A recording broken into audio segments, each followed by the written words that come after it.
Hey guys, welcome back to Mediaphile. It's Warren and your other two favorite hosts, Josh and Josh. That's not confusing at all.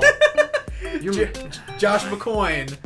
Jash. You can call me Jash. There's Jash with an A and Josh with an O. All my friends call me Jash, so you'll never hear anyone call me Jash. It's just as confusing. You have no friends. That being Just people that pay you to be on a podcast. Yeah, I pay you literally nickels. Yeah, dude, it's great. Soon I'll be able to do laundry once I go to like a store and like exchange them for you quarters. gotta exchange them first. Right. Either way, so E3's over now, so we don't really have that much to talk about, but we still Thanks for have listening to Mediaphile. We'll catch you next time. Boop, boop, boop, boop, boop, boop. Dang it.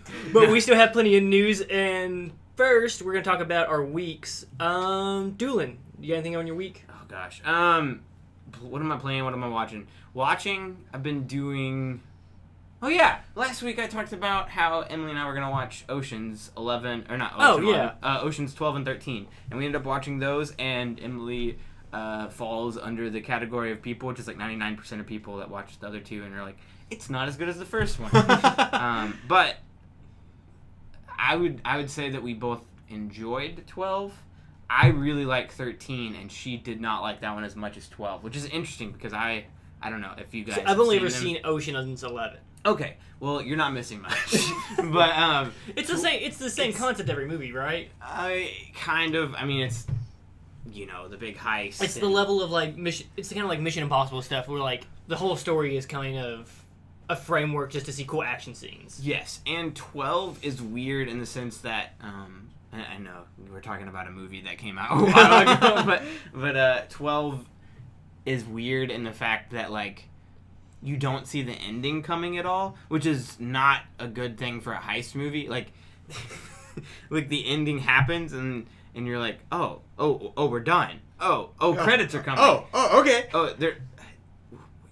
There's no more twists. Like this is just it. What happened? Like, it was really weird. Whereas 3, I think they realized that what they did with the second one was not as good. Ocean's 3 is the third one is what? The Ocean. 12? Ocean's 13. No, 13. 13. There's Ocean's 11, 12, 13. Just stick and 8. a 1. Yeah, there you go. 1, 2, 3. Yeah, and 1, 8. 2, 3. And 8. Yeah, 8. Very different. I've still not seen that one, but we plan on seeing that probably this week sometime. 3 goes back to the roots of 1, where they hit up a casino, whereas number 2, they were like doing a bunch of different heists. Okay. And I don't know. It didn't like a bunch of mini heists. Yes. And it wasn't like their reasoning behind it wasn't the same as the first. It's different. Right. Other than that, I've been watching a lot of TV shows. Mm-hmm. Emily and I. Did you see Luke Cage came out this week? I did. I have heard negative things about it. Really? Yes. Oh, I was told by a couple mixed reviews. Okay. I was told by a couple of my youth that they really, really enjoy it. Just to clarify, I don't have kids. I'm a youth pastor. I own kids. No. Anyway, I watched a lot of Riverdale this week. Season 2, catching up on that with Netflix. Cute. Guys, I don't know how to say this in any other way. It is one of my favorite shows ever. And not because, like, if you got rid of all of the, like, weird, like, sexual stuff that CW shows have in it, where it's like you're trying like suspension of belief. Like I don't believe teenagers. It's suspension of 14 disbelief. or 15 having this much. Wait, go back. Stop for a second. You've said this 3 times. It's suspension of disbelief. Oh, sorry. Suspension of disbelief. I listened to our podcast last week, and you said that twice. Right, yeah, twice. Yeah. Because you're suspending your not believing in things. Okay. So what does the phrase suspension of belief mean? It doesn't. Oh, that's not No one says that. Where have I heard that? Why do I keep repeating You that? just heard suspension of disbelief. And I just didn't hear the dis part. It's kinda like you heard dab, stuttering. you didn't hear dis. Anyway. It's dat, not dab. It's like Doggy Dog World or For all intensive purposes. That one. Goodness gracious. Emily hates when I say phrases that I hear because I never say them correctly. Well, wait, are you saying the intensive purposes Is wrong. because of me? No. No. I've said that wrong. No, We're I'm just using saying- it as an example because everyone does that. Commonly missaid. Like Yeah. Doggy Dog World. It's not Doggy Dog. Dog eat dog. It's Dog Eats I Dog. knew dog eat dog. Yeah. Yeah. Yeah. Well, I'm not using it. People think it's doggy dog. Like it's a Doggy Dog World, like it's for the dogs. Yeah, man. Doggy dog. It's a Snoop But Doggy it's Dog dog, world. but it's Dog Eat Dog. I can't like, laugh too much because I get wrong phrases wrong all the time, but it's funny sometimes when it's not me. Right. Anyway, Riverdale, if I can convince one viewer to watch Riverdale, it is not your typical CW show. It's popular. It is. The first season is all about it's like a whodunit thing where somebody got murdered that's popular, and then everybody else is trying to figure out who it is, and they're worried that like a murderer is on the loose. In the second season, though, way better than the first. It's a horror show. It becomes Friday the 13th. Yeah, it's like a horror thing. Oh, with a serial like killer. it is amazing. I know. And every single time I'm like, this could not be better, in my opinion. But I don't know. It probably could. Other than that, I've been playing more Stardew Valley. Nice. Finally got back into Rocket League, and I've fallen down a bigger rabbit hole. Oh, than snap. before. Which system are you playing it on? Switch and Xbox. Okay. Both at the same time. So, Switch is great for competitive multiplayer games. Yes. Because everyone's awful. Well, Uh-huh. yes and no. Rocket League is not as easy because if you want to get games, you have to do the thing where you switch it to where you can play against PC and Xbox players. Oh, yeah. Okay. Never mind. At But higher levels. That makes sense. for some weird reason, like I think it's because I've been playing on Xbox a lot longer, so it has a lot more of my stats. But on Switch, I can climb really easy. Well, there's just less people in general. Yes, that too. I didn't even think about that. Like on Nintendo Switch, I am ranked. Right now, I'm ranked 23rd. Before I stopped, like a couple months ago, I was 4th. 23rd in the world. 23rd in the world right now. I'm going to keep pushing because Warren, a long time ago, told me if I can make it, and this is when I was like 50-something in the world, he's like, if you can make it to the top 3, I'll buy you dinner. Oh, I'll buy I'm him. still going for it. I want to be able to come on this podcast and be like, I'm eating my dinner right now because I'm number 3. Because I probably won't be number 1 ever, but, you know, it's a dream. It's still impressive where you are now. I'm 23 in the world at anything's pretty good. Yeah. It sounds like bowling. It's not 23 in the world. It's 23 on a specific console in the world. That's still... I mean, yeah. They're still in the world on there. There's just some qualifiers. You just gotta keep making... I'm the best at Rocket League in Frankfurt in my house. He's gonna lower the bar. When no one else is home. You know what? If you're a viewer out there and you live in Kentucky and you think you're better at Rocket League than I am, then you can challenge me, but I would dare say I'm one of the best in Kentucky. Oh, snap. Ooh. Oh, snap. At Rocket League. I would heard want it to here first. I would want to put that to the test. We can do a Mediaphile sponsored Rocket League tournament. Well, for we can't anyone- sponsor anything. We need to be I sponsored. mean, we already own the consoles. It's okay. We're not going to pay for anything. That's fair. Anyway, that's basically what I've been playing. Let me keep thinking about it while we go to Josh. Oh, man. What are you Great. playing? What do you think? Okay, so I'm gonna set the stage for a minute. All right, it's the year 2010. Okay. You're driving in the car. Every single radio station has TikTok by Kesha. Okay. You get home, you look at the TV, and you see stuff about the earthquake in Haiti, and you're like, oh man, this is really sad. You change the channel, you see a bunch of people under some sprinklers going off, Uh-huh. and Steve Carell, playing Michael Scott, looks at Holly and asks her to marry you, and then tells everyone that he's leaving. Are you watching The Office? Yes. And I have finally got to the part where gosh. Michael Scott begins his exit. So Will Ferrell has shown Spoiler up, alert. I'm just kidding. and it's bittersweet because, you know, like, I knew this was coming. How much do you know? Ow. How much do you know of The Office? Like, up to season whatever I'm on, 7. I think it's 7. Okay, so Yeah, 7 is when he leaves. So Yeah. So you're currently in the midst of like the Will Ferrell era. Yes, like Will Ferrell has just shown up. I've Okay. seen one episode with Will Ferrell, and I really like him on the show. I'm sad that he doesn't stay forever. Yeah, he's okay. That's what I was gonna say. no, What? you say that, but like I don't know. Maybe it's just because he replaces one of honestly the best character in The Office. But the more you get of Will Ferrell in that show, the less you'll like of him. I think. I don't know. Maybe next week I he just come back like and be Will I like, think he "Oh, stays for like a perfect amount of time because Because like he was meant to be a transitional character. Like that's how he's written. he's in because he's like a step over like the insane level Right. of Michael Scott. Gotcha. I He's- guess I haven't got to that he's like- insaneness Yeah, yet. he's like one step above it, Mm-hmm. and then they go to a different direction of an insane boss. Mm-hmm. Yes. Honestly, for literally the next 2 seasons, What's that guy's name? Johnny California? I don't know the guy's name. Okay, it's something, his name's like something California. Okay. Either way.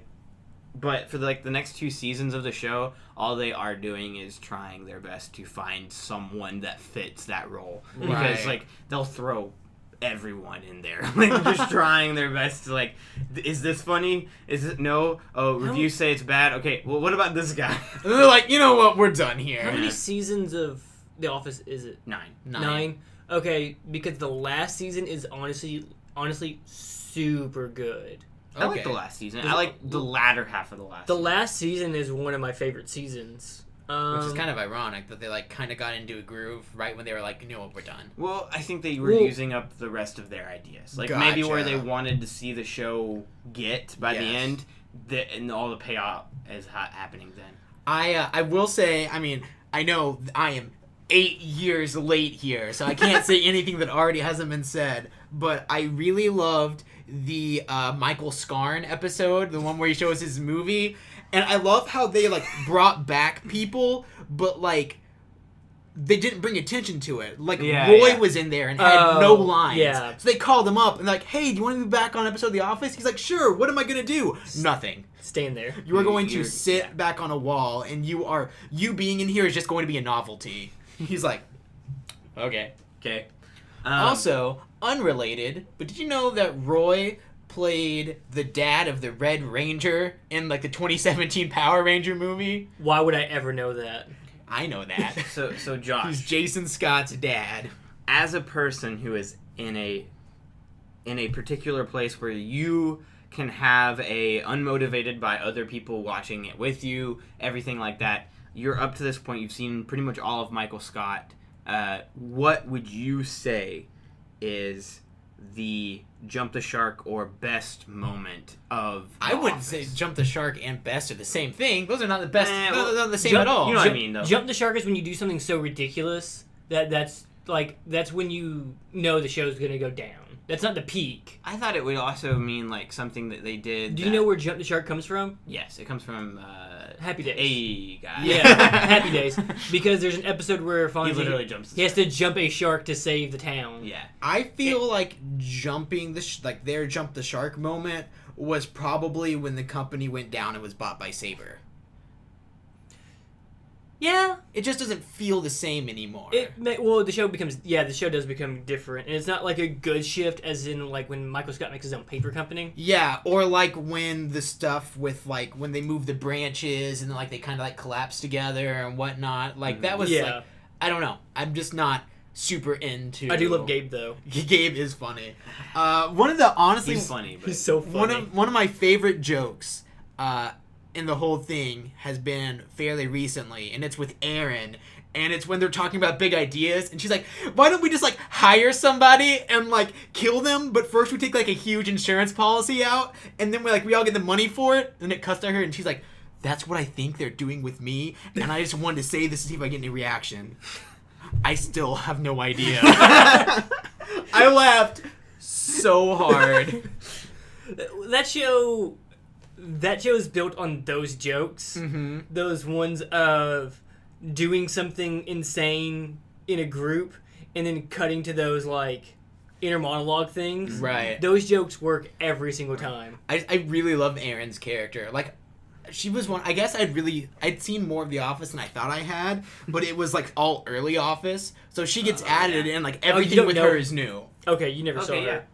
yeah. One thing I do really, really enjoy about The Office is how relatable it is to like real life and how many times you can just recall to certain things. And I had that moment in an inappropriate time, like this past week. Yeah. Where everybody at our church is trying to get first aid training, like who does like all these different things, like CPR training and everything. Yeah. And so the lady who was giving the like presentation and everything starts saying like a lot of people keep the beat in their head to the song "Staying Alive" by the Bee Gees, and they're like, you know that song, and I'm like, oh yeah. Yeah, by the way, I do my then I quoted the show in front of her, and I was like, at first I was afraid, I was petrified, because that's what Michael Scott does, Yeah. like when he hears, and she goes, no, like, and she's literally That's from so the show, funny. and I start dying laughing, and everyone's like, Josh, why is the song "Staying Alive" by the Bee Gees funny to you? It's not that funny, and I'm like, It's hilarious, it's actually. just really funny. All right, I just realized we're still talking about The Office, so let's... What games have you played? I have not. What- I've been really busy this past week. I have played... Watching 7 seasons of The Office. I have not watched those in the past I'm week. kidding. I would hope not. That's a lot of. Yeah. I did The Office. that. I think I watched all of The Office in a month. What? That's too much. I watched all The Office in a month, and I think I watched all of Friends in like 2 weeks. The Office is definitely a bingeable show. I wouldn't say that I could watch all of it in 1 month. No. So. I've been going at this for a couple months now. All right. So you haven't played anything this week? Not anything that I haven't already talked about. I know one thing you've played this week that we haven't really talked about on the show. What? It's the thing that you guys like. I played with Wesley, and then you went and got and played on it. So I played. I played Sea of Thieves this past week, which I mean I've been playing Sea of Thieves since it came out, but they're We haven't talked about it on here, so it's a thing. I didn't know you guys still played that. Yeah, well, it was the first time I'd played it in a while, and we got on there and we were chasing down a galleon, and it was all if you find a ship, you're going at it, and I'm at the front.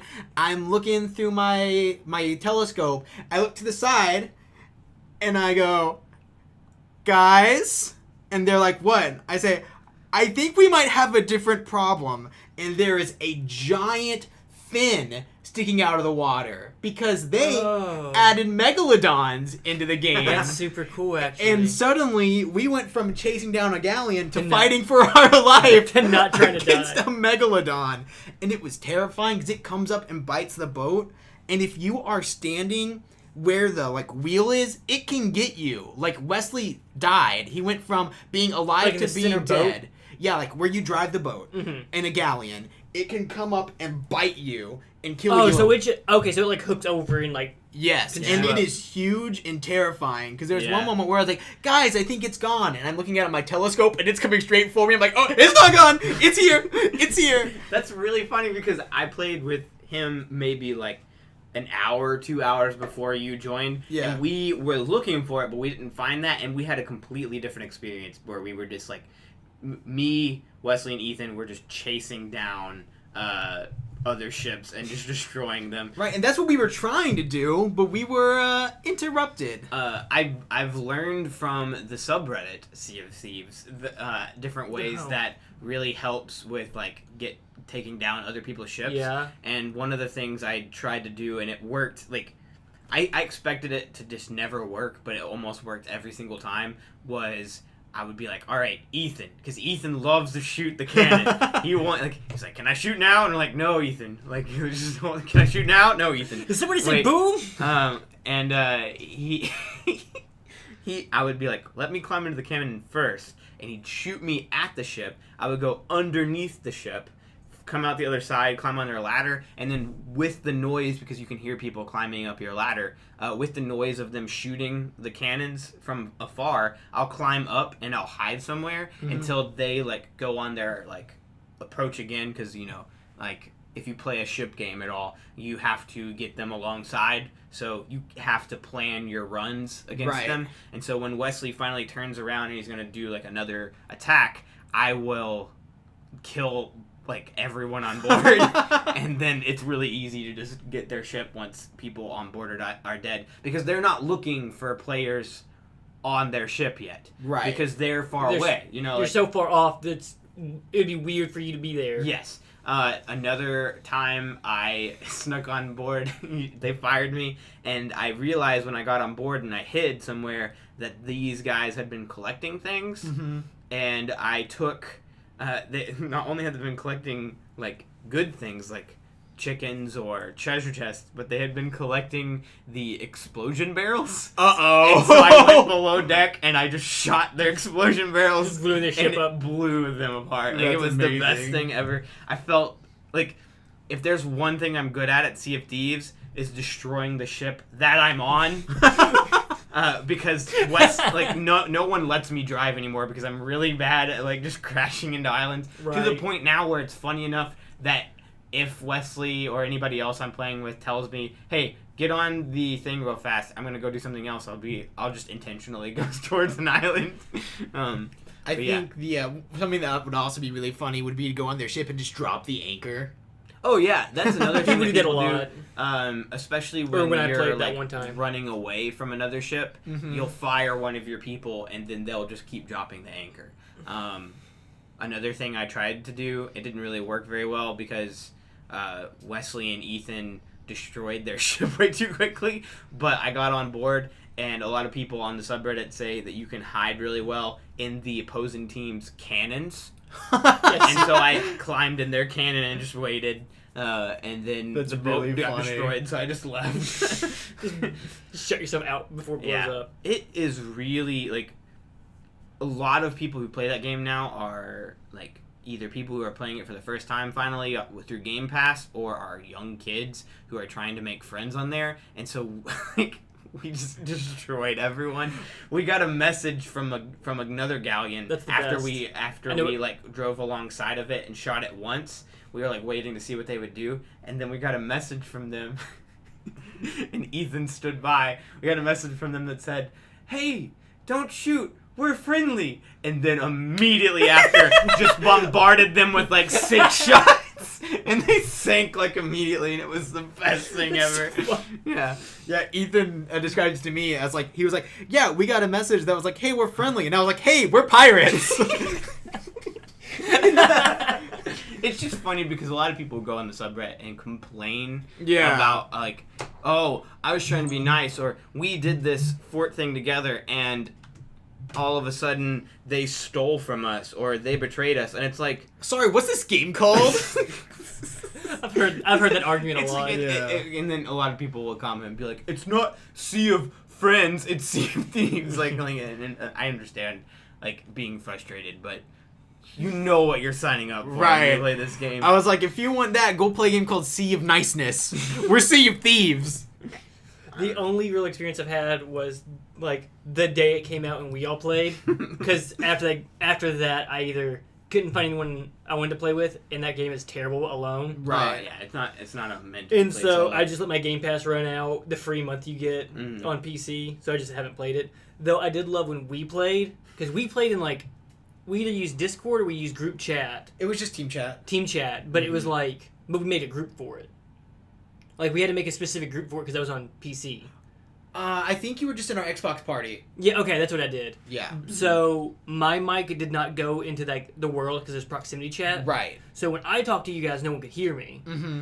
And I was on our ship, and it was the first day the first day the game came out. Right. So I don't think people knew about proximity chat. Mm-hmm. So there's a guy in our boat, in the bottom, and I can hear him go, "Hey guys, I'm in the ship. Yeah, they don't know I'm here. I'm in the bottom of the ship. Guys, they have treasure. Yeah, I'm gonna get it. Okay, no one knows I'm here. Guys, I got the treasure. Okay, I'm going up to the top now. Okay, I'm going upstairs now. I'm at the top of the stairs of the blunderbuss. And I'm just waiting. And I just hear, yeah, they have no idea I'm here. What? Guys, I'm dead. I love moments like that. That game is was perfect just- for that. It was so comedic because he's like, telling his friends exactly what he's doing in the exact fashion he's doing it and where he's going next. So I just have a straight plan of just like, yeah, he's going to go to the top of the boat. Bam. Dead.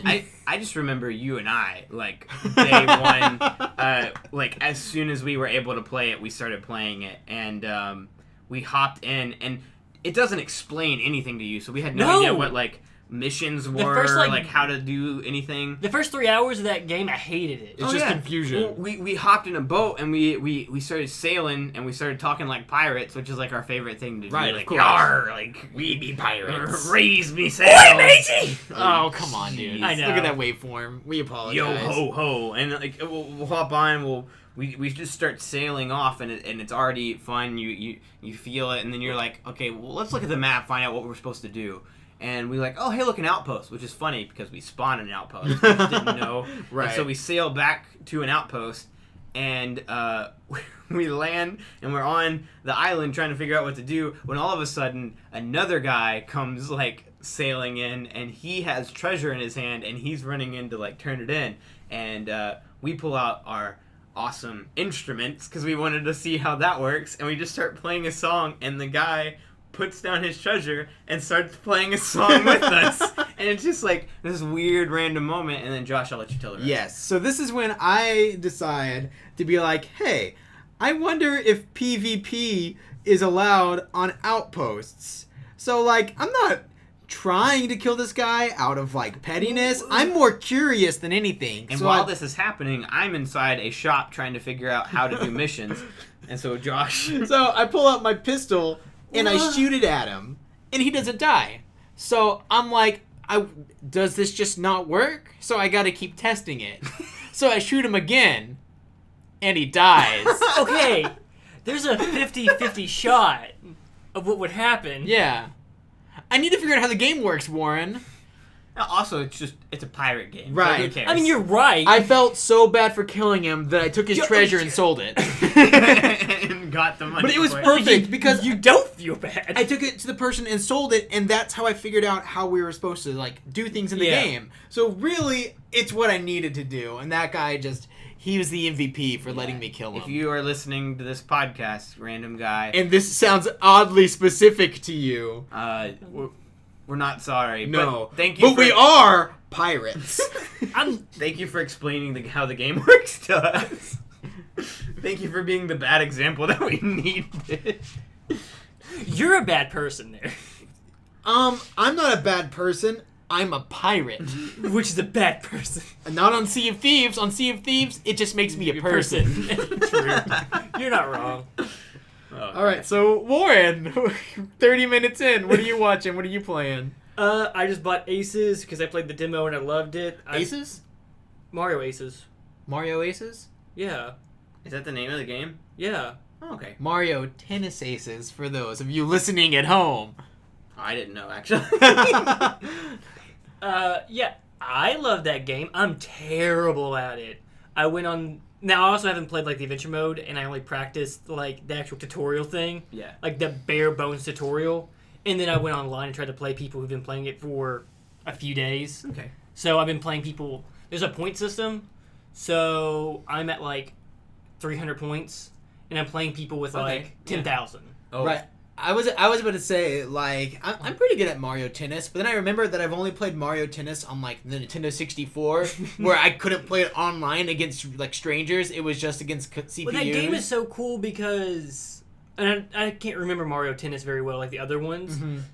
You have 4 shots like you do in tennis. You have forehand, back... Or you have a slice, flat, lobs... And then your backhand. And your backhand, yeah. And then you have trick shots and your zone shots. Mm-hmm. And... half that game isn't getting points, it's breaking the other person's racket. Right. Because in that game... You can break their racket? Yes. What? Okay, so you know the super moves you do in Mario Tennis? Yes. Okay, if they try to hit that back at you, Mm-hmm. and if they get the timing window wrong, and the timing window is like 3 frames. Okay.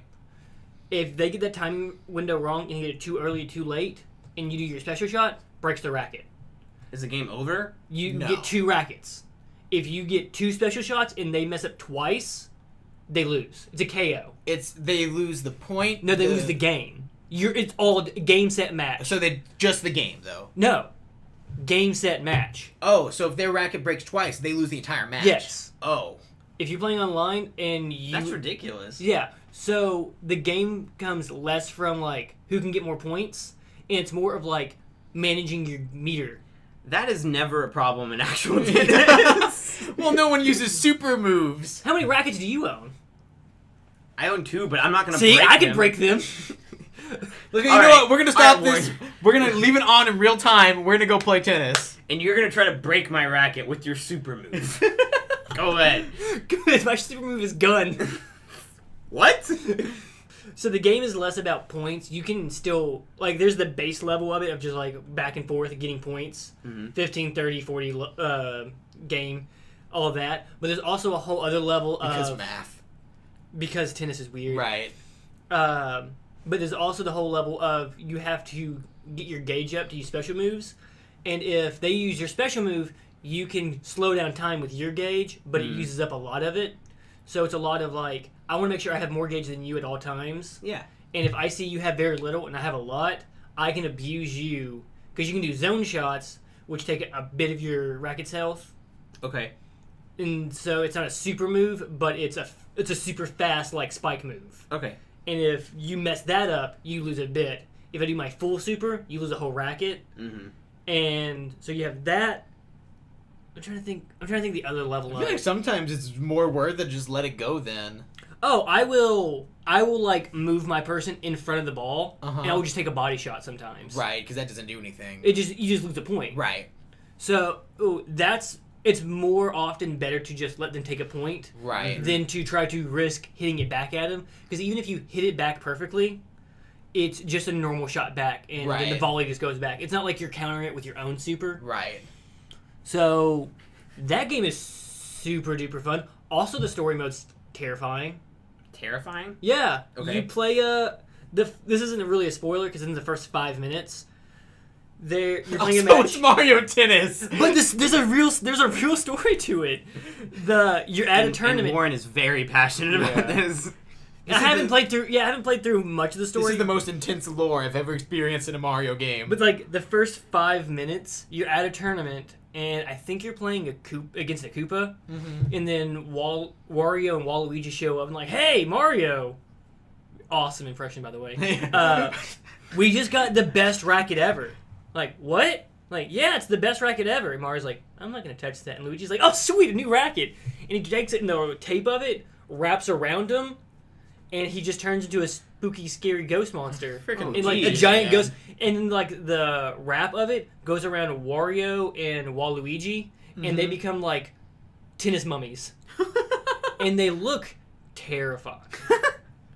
And so the whole game Is is, Wario and Waluigi's plan, or did they? I Like, don't know. Do Wario and Waluigi seem like the kind of guy who have a plan? I don't think that was their plan, but their eyes when you first meet them are kind of like have a purple tint to it. So they're already like under I don't the know. spell. I don't know. I don't know if they're under a spell. I don't know if that's just something weird. Because I've only played like 5 levels after the intro. Yeah, yeah. All I know is you're saving Luigi, who's now a spooky, scary ghost monster, and Wario and Waluigi are mummies, You gotta beat him in tennis and you have to beat them in tennis. Yeah, because tennis solves all our problems. yeah. Yes. Haven't you? No, seen- tennis solves some of your problems. Sometimes you have to be on a giant game board. Sometimes you have to collect a bunch of stars. You never know. But sometimes tennis is the answer. What's the tennis anime? Isn't that how it? Prince of Tennis. Prince of Tennis. Dang it. Was there a story mode in Super Mario Strikers? Yes, soccer game? But I think the story mode was just you're in a soccer tournament. But Mario Party tends to have a story mode, or That's at least true, the older yeah. ones. Sometimes. Like Mario Party 3 had the Millennium Star. The Millennium Star. The Millennial Star. Yeah. It's like a normal star, but it eats avocado toast. Yeah, and kills every single small Yeah. small business. Every single business. And it can't afford a house. No. So I've been playing Aces. What else have I been doing? That's gonna sound great at half speed. Oh yeah, it's gonna be amazing. It's good content. Luke Cage. Okay, I watched the first 3 episodes of Luke Cage. Okay. It's okay. It's funny because you have the opposite problem that Josh and I had, where it's like you're like, I have these games I play. what did I watch? Yeah. I've been watching just a ton Well, of stuff. the thing is, with most like media I watch, is usually on YouTube and of other YouTubers. So you don't want to like. I don't want to like.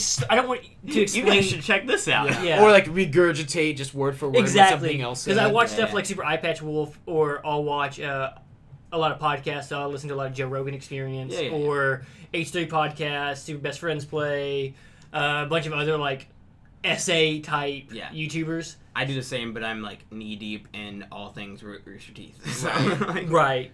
So most of the time when I'm watching something, it's usually in bite-sized 10-minute like video things. Yeah. Or I'll watch a lot of documentary stuff because I'm a nerd. Right. So I haven't seen any of Luke Cage season 2, but I really like Luke Cage's biggest problem is they killed their best villain like 6 episodes in season 1. Oh, I love Cottonmouth. Cottonmouth was the best part of Luke Cage, like in that whole relationship and that back and forth. And, like, the twist of him dying was good, but the show really felt his absence. Yeah. Because what was the bad guy at the very end? Diamondback. Diamondback, not because Copperhead. Luke Cage's villains are all not spiders, snakes. Snake-based. Yeah. Yeah. Yeah, I really didn't like him, and I really didn't like the fight at the end of Luke Cage because there's no choreography to it. Right. Because they're both just super strong. It's funny. Everything Luke Cage is bad in that aspect, to where he doesn't have choreographed fight scenes. Right, because he's not a fighter. He's just strong. Yeah, he doesn't need it. Same thing for Jessica Jones. Like, you don't need to choreograph that. It's just like, shoot me, I don't get hurt, I hit you, it's over. Right. Sometimes he does something cool. The weirdest thing to me every time I see Luke Cage is when he does stuff like take a door off of a car or take a metal door in a building and walk towards you like that. And like, oh yeah, I forgot, he's super strong, so he can just do that and use that as a shield. Also, he's bulletproof. I feel like it still, like, hurts, though, or, like, stings. Like, he would still rather not get shot. I mean, if you can't get hurt getting shot, why go ahead and do that? I don't know. It's like... Do they explain why he can't get shot? Yes. Yeah. That's, like, one of the plot points of the cool. first season. But it's like, you know, getting shot by a paintball won't kill me. If I had the choice between not getting shot by a bunch of paintballs, though, I would always go that one. I understand what Warren's saying. It decreases the, like, suspense of it. Like, if I'm watching two guys playing paintball, whereas I could also watch two guys shooting at each other with a gun, one of those... Don't watch that! One of those is a lot more scary and terrifying than the other. Right. Yeah. And it's just a thing of like, I understand why he would do it to a degree, Right. but it's unnecessary. Yeah. I'm not mad about it. Like, I'm not going to be watching Luke Cage and be like, oh no, he's going to have to buy a new shirt because that's got bullet holes all in it. holes in it. Every episode, he has a different. My favorite thing with the first episode, with it, is he's wearing a college hoodie, and he walks into a drug bust, and he stops a drug bust, and the drug's name is Luke Cage. Oh, because he's famous now. Oh, and so season 2. Yeah. Okay. And so he's famous now, and that's one of the main things he's having to deal with, is having to walk around. That's a plot point in another show. Yeah, he's walking around Harlem being super famous, but he's wearing like a college shirt during the drug bust, and he walks into like their HQ. It's the barbershop from before, but it's not a barbershop anymore. I've not seen. Oh, never mind. Oh, well then. Oops. I spoiled some stuff already. You just gotta You're fine. But he walks in with the hoodie and is like, this sponsorship's not going to work here. Because it's just like, the whole thing is just destroyed because he got like pelted with machine gun bullets. Like, we can't keep doing this. Isn't that a plot point in, like, it's in BoJack Horseman where he finds out that there's a drug named after him? Yeah, BoJack. yeah. Besides that, I don't think I've really seen that much. I think I tried to start like 5 different shows, and none of them are like surfacing in my head right now. Okay.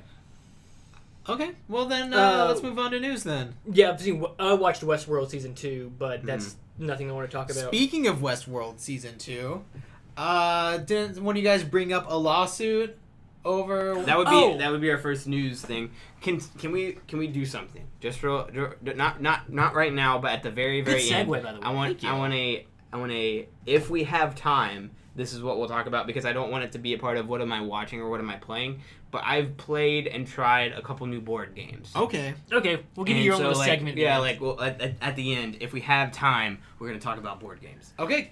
All right. So news. Do we want to go into the news starting with the Westworld thing? Yes. Yeah, that'd be fine. Okay. Do you want me to take that? Yeah, go for it. Okay. This is so funny to me. It'll give me a chance to look at my... Let's see. I think Bethesda is now suing WB Interactive. Right. For the Westworld game, which if you've played the Westworld game... I have. Is a Fallout Shelter clone.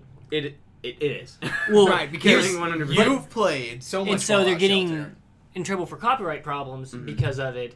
And the way Bethesda figured it out was they had the game and there's bugs in it, like Bethesda has in earlier versions of Fallout Shelter. Because of course Bethesda's games have bugs in it. Right. So they have the so they just like ripped like the net code or whatever. Yeah, the actual code of it. Yeah. So there's the same bugs that you can recreate verbatim are both in Westworld and in Fallout Shelter.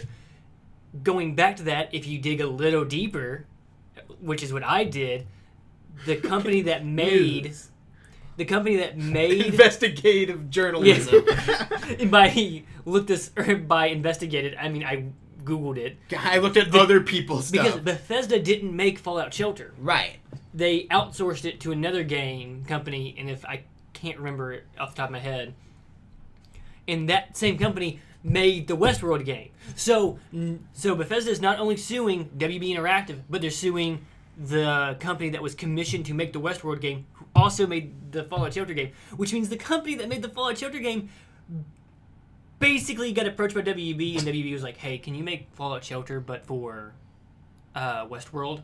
And they were like, yeah, okay. Yeah, we'll just reskin it, and no one will know the difference. And then Bethesda's like, we own this. Yeah. Hey, we bought this from can you. I copy your homework, man? Yeah, just change it a little to make sure no one can find out. I wish I would have kept it downloaded because I didn't really enjoy it as much as Fallout Shelter. Because it's basically an older version of Fallout Shelter.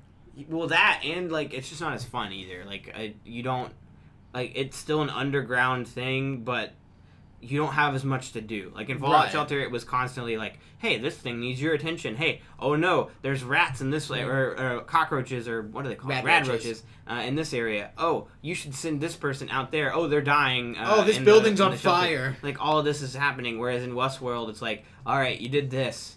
Now wait 5 minutes.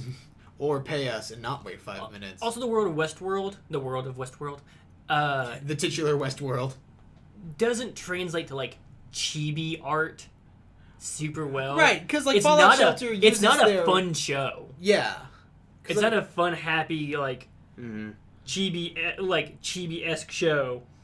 Maybe that's why I liked Fallout more, too. Because I know the world of Fallout. I don't really know the world of Westworld. They just look wrong. Yeah, I mean, it looks a lot like Fallout Shelter. Oh, yeah. Gosh. Because, like, Fallout Shelter... They're all based on real people. ...uses the Vault Boy, like, art style, and the Vault Boy art style has always been, like, a satirical, like, look at this cartoon thing when the world is burning around us. It's like, that's the point of the Vault Boy. Yes. Or Vault Guy, whatever it's called. What's it's that Vault called? Boy. You're right. What the superimposing? It's juxtaposition. Juxtaposition. That's what I'm thinking of. Yeah. I just wanted to know that one word. I don't really know like how you can follow lawsuits, but I feel like they're going to get money. Right, that. because like there's no way. Well, there's no way they can deny it. Yeah. And the worst thing is WB probably didn't mean to do it. They probably went to the company. Well, they went to the company that made Fallout Shelter. Yeah. And they were like, "Hey, can you make a game kind of like that because it's doing really well?" And the company's like, "Yeah, we can make something like that." It makes the exact same thing. In all honesty, the people who will probably get in trouble is not Warner Brothers. It'll be the company that made it. It will fall onto Warner Brothers at least a little bit. Maybe it depends because it's their product. Now. That's the problem. I could see Bethesda winning this lawsuit and then WB also suing the company that made the game. That's countersuing him like, hey, you owe us for our lawsuit. Right. Well, it wouldn't be a countersuit because they're not suing the people that sued them. Well, yeah, but they're like suing to get what they lost. Secondary sue. Yeah. They're suing to get what they lost. A runaround sue. Sorry. Behavior. Because Behavior Digital. That's the company. Gotcha. because a lawsuit, like they would have an argument if it was like, oh, well, this is just a type of game, like you can't copyright this. But the fact that it uses the same code, game over. It's the most Bethesda thing ever of just like, hey, I know that glitch. I made that glitch. That's my game. I know how my game works on that level. I can't help but notice that in this open world RPG that you have, you can hold a plate and walk through a wall. Excuse me. That is our bug/feature. Okay? So I don't know what's going to end up happening with them. Westworld's been taken off the store, I'm pretty sure now. Oh, really? Yeah. You can check. I will check that. You can double check that. I was literally about to tell people, if you want to, like, compare, you can literally download both these games. Since it's already been taken off the store, I could just see a settlement happening instead of taking it all the way to the court. Because they could do a thing of just like, hey... It's not there anymore because it was, like, the 4th most downloaded game out of the free games. Because... You could do a settlement and just like, hey, the profits you made from that game, gimme. I want that because you screwed up. Because Warner Brothers is to blame to a degree, not to like, they didn't do it like at a mouth. They didn't do it like blatantly. I mean, they could have, but yeah. But it's Never mind. What? They took it off of like the top free games. Like, it's not like number 4 anymore, but it's totally available to download still. Okay, well then, if it's still up, then... It might be in some, like, limbo thing. I could see it going all the way to court then. I don't know. That's weird. So, there's that. Right. That sucks for WB Interactive, but also don't steal someone's game. Yeah, in relation to lawsuits like that, the lawsuit between Fortnite and PUBG has been dropped. You are on it today with the segues. Good job. Well, they're related. The best thing to do with the segue is to acknowledge he segued. Wait, so what did you say again? The lawsuit between Fortnite and PUBG has been dropped. We don't know if it was a settlement or not. We just know that the lawsuit is no longer... You know what happened? And this is just a speculation. Because it's PUBG suing Fortnite, right? Yes.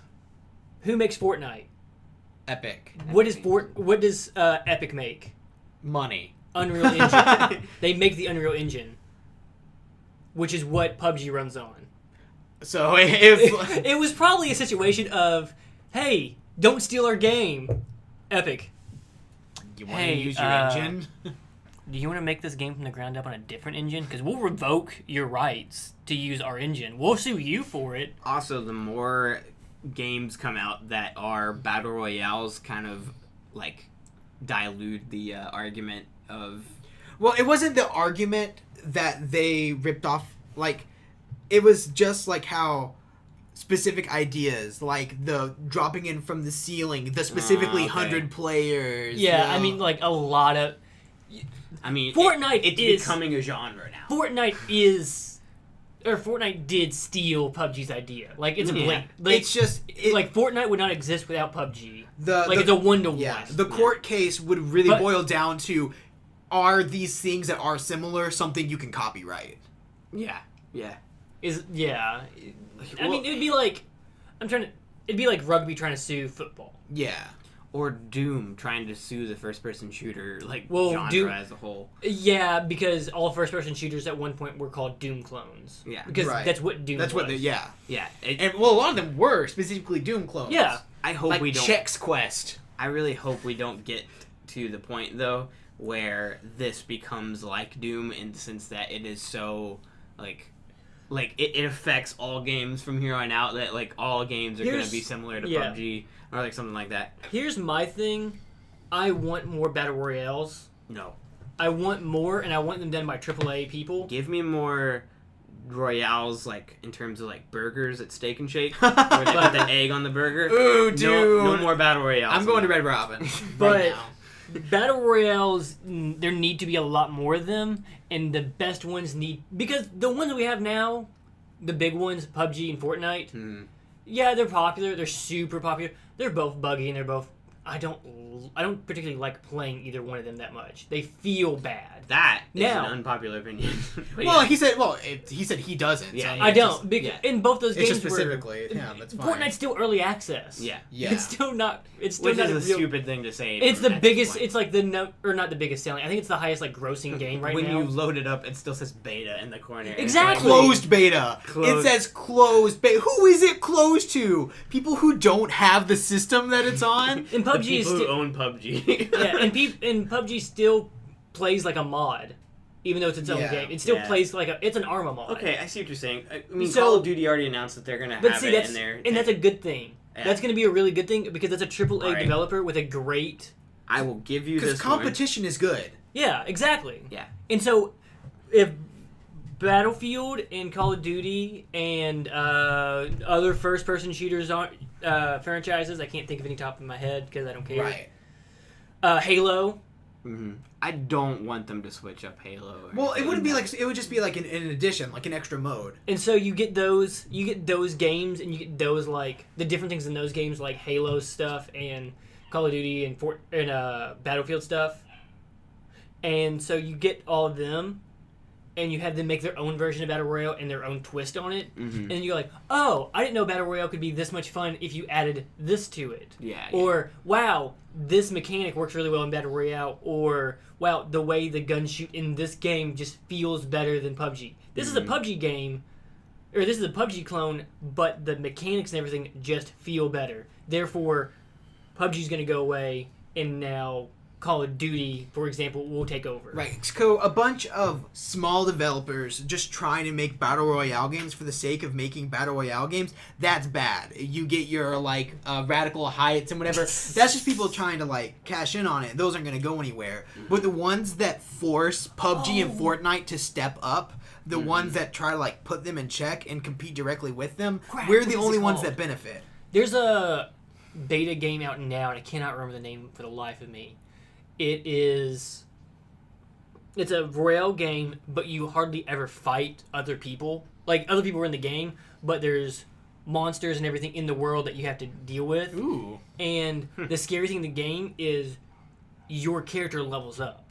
It's, Right. It's kind of roguelike-ish. Like, your character levels up, and you get more stuff, and you get better stuff. And you can keep that character for weeks on end. So But there's always other people in it, and there's still monsters in it. So when you're playing, the fear of dying is terrifying because you could have a character that's like weeks old. right. So what I'm hearing is that this game is just a clone of Agario. I don't know what Agario. Oh, It's like game where you're the circle Dang and you it. eat other circles and you get bigger. It's funny how many apps on it's like a horror game. I'm trying on to the remember. iPhone are clones of Agario. Right. It's really weird. Because Agario is so simple and so like fun. Uh-huh. So people just want to. There's a bunch of. Oh, Battle games Royales like are that. simple and fun too. Right, exactly. That's the point. Battle Royales is just Agario on like a bigger scale. Right, essentially. Agario should sue PUBG. That'd be so funny. Doom is suing PUBG, Right. Doom is. I'm kidding. Oh yeah, I was No. like, what? which is okay. going back to like as far Right. back. Mhm. Pong is suing Mario Aces. Because it's a competitive tennis-like game. Yeah. All right. So, for the sake of continuing our segues, Don't. Fortnite.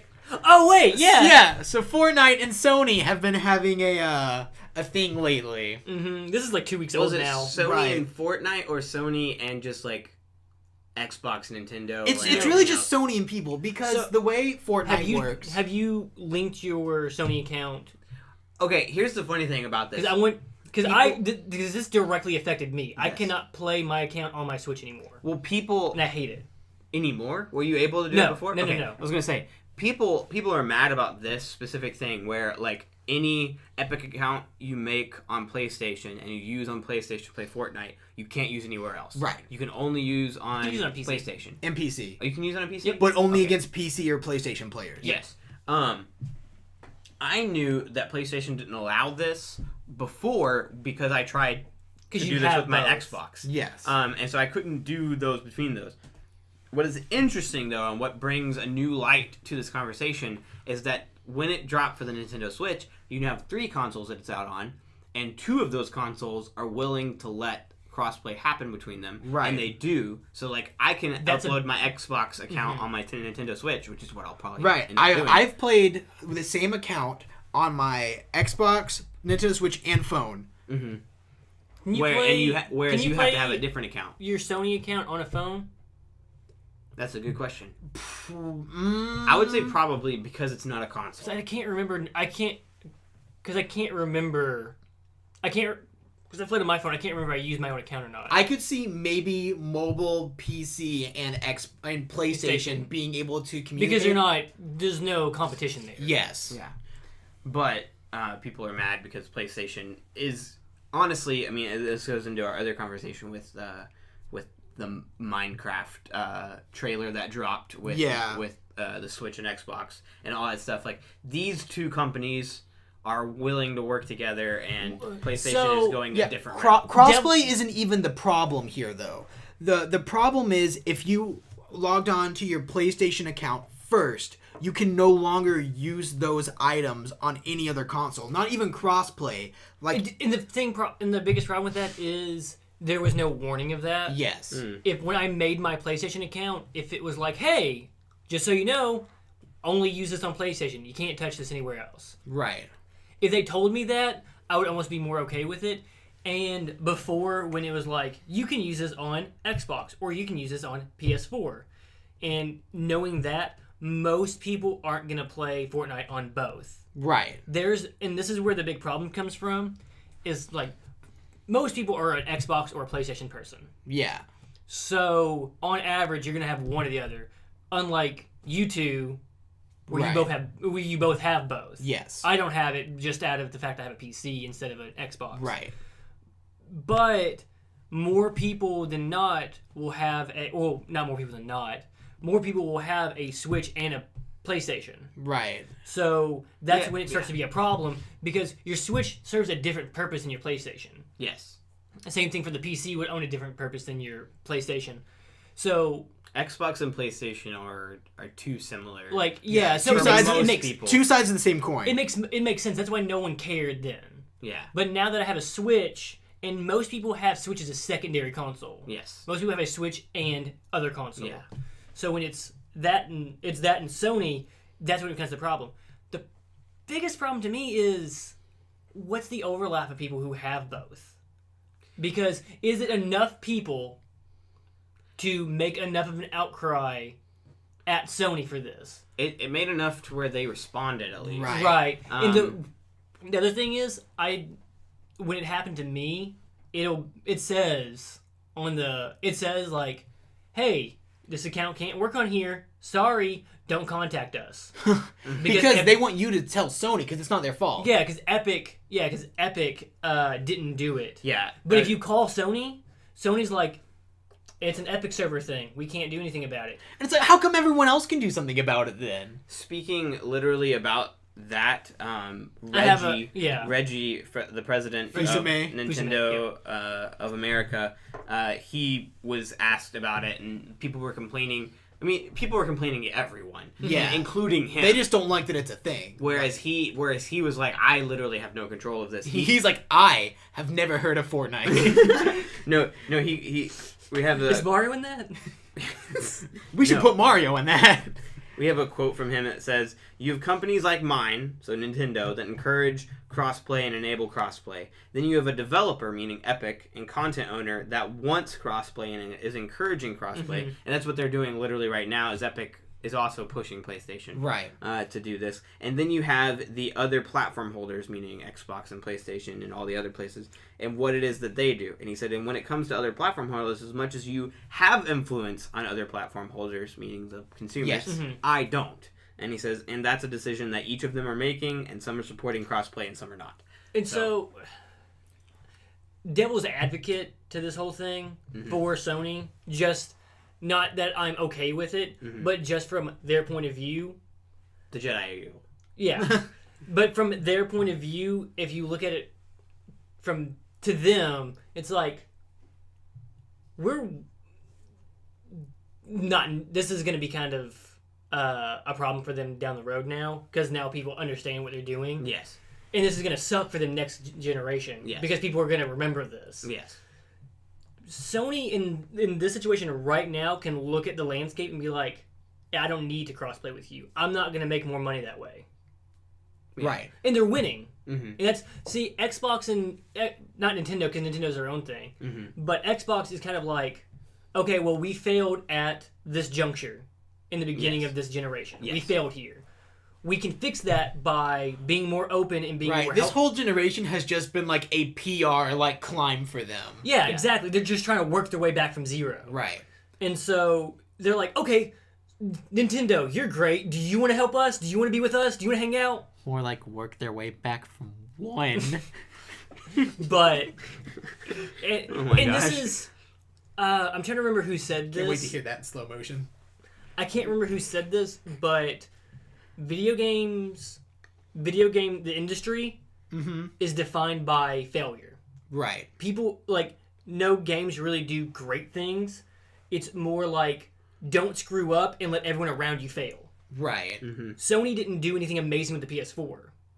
They just didn't screw up at the very beginning. They just didn't screw up, and Xbox did, and so Sony got to, like, take the flag and run with it. Right. In the last generation of the PS3 and the Xbox didn't do anything amazing with the Xbox 360. When it came out, yeah. They just came out sooner than the...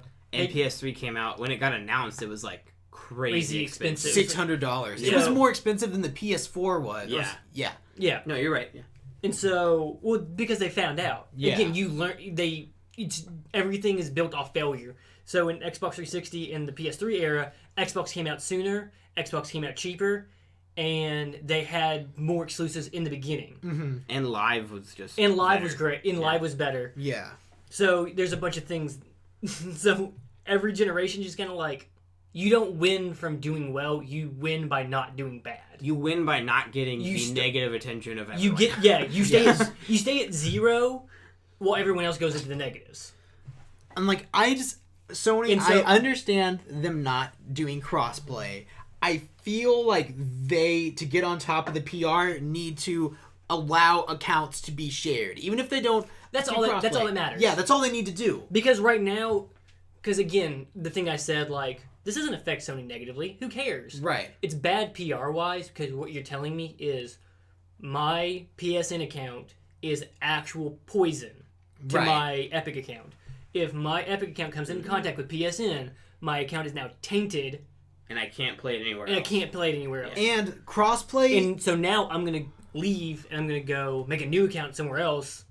And I might spend more money and Epic might get more money out of me, but it's on someone else's account. Mm-hmm. And I don't know where money comes in that situation. And Fortnite is arguably the biggest, at least one of the biggest games right now. Mm-hmm. Minecraft was basically the previous Fortnite. Yes. And Rocket League is a thing of its own, but it's still immensely popular. And those three games have already opened up to crossplay. And when the biggest game currently and the previous biggest game are doing crossplay is the future. Yeah. But again, it comes to the thing of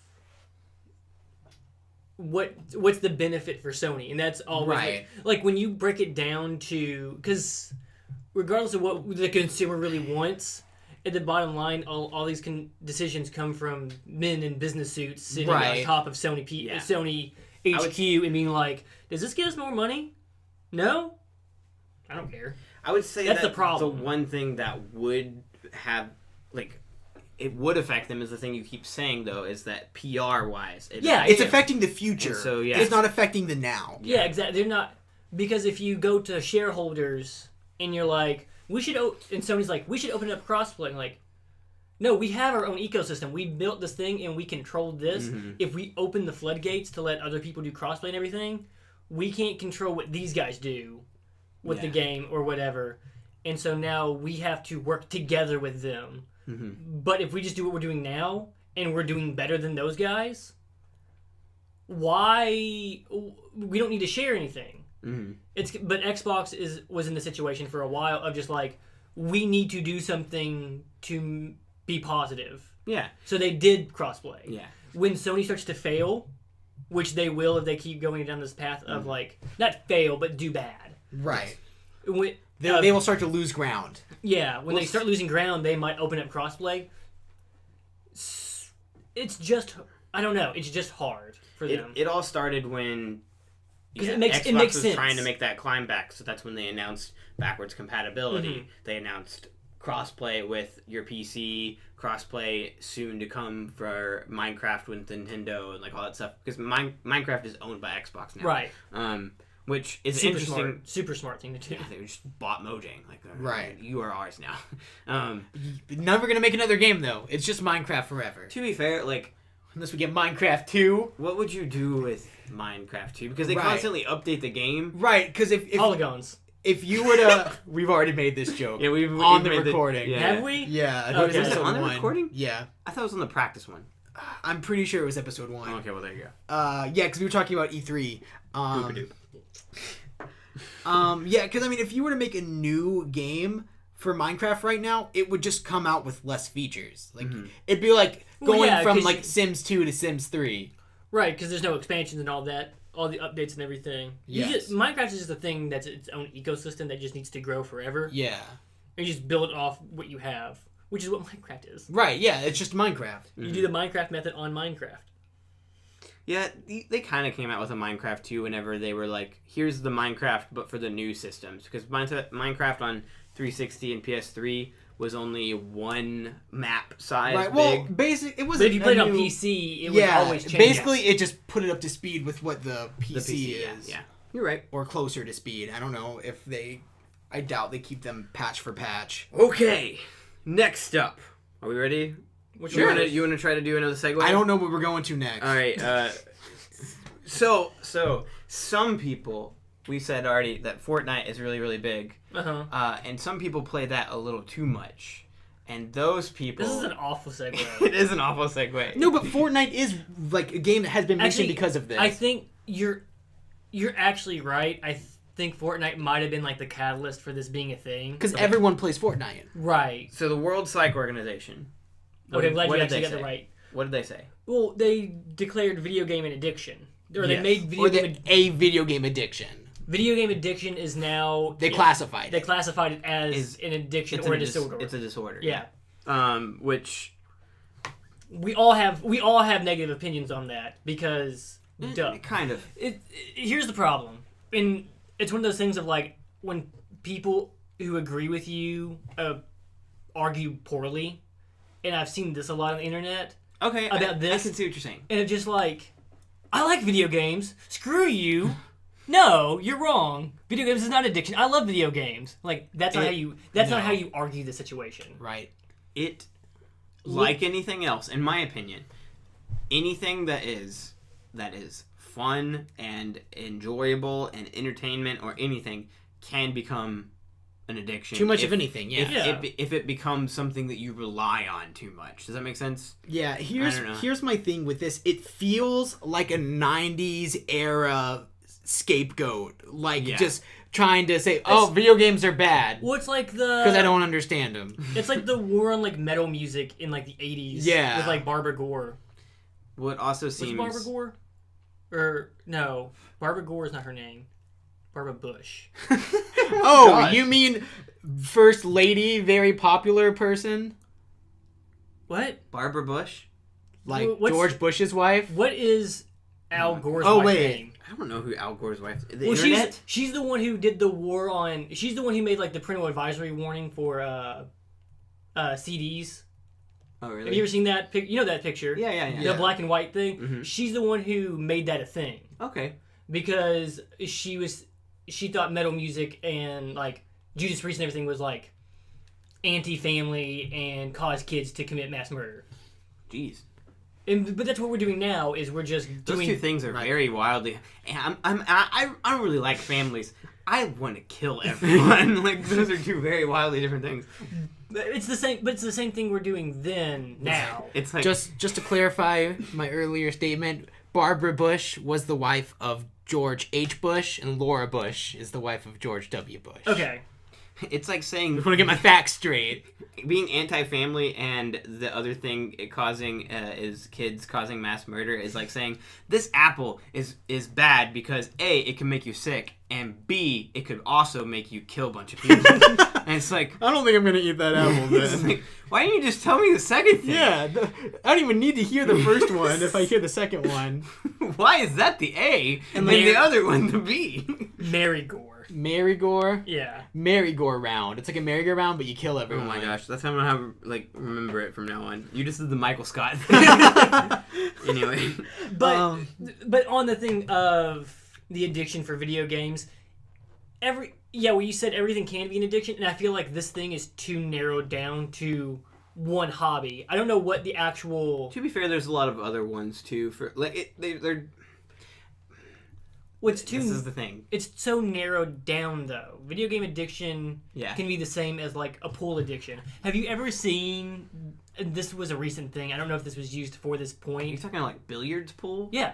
Really? Have you never seen that? No. Okay, there's a video of he's an Australian or a British guy, and he's like the world's snooker, which is like pool.